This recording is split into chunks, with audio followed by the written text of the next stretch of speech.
Oman Suparta, yang mengaku sejak pekan lalu mengeluhkan gangguan pernafasan. Meski sudah minum obat secara mandiri, namun batuk sesak yang ia rasakan tidak kunjung sembuh, hingga akhirnya dirujuk ke rumah sakit untuk menjalani rawat inap. Halo teman-teman, kalian batuk pilek terus? Jangan anggap sepele, bisa jadi itu ISPA loh. Kalian tahu nggak sih ISPA itu apa? ISPA itu infeksi saluran pernafasan akut yang menyerang mulai dari hidung sampai paru-paru.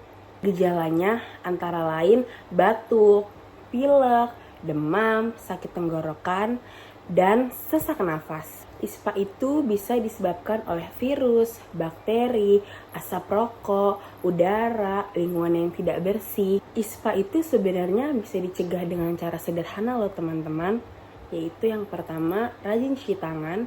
Yang kedua, gunakan masker. Yang ketiga, hindari asap rokok. Yang keempat, makan makanan yang bergizi. Yuk cegah ISPA mulai dari sekarang, karena nafas sehat adalah kunci hidup yang berkualitas. Terima kasih.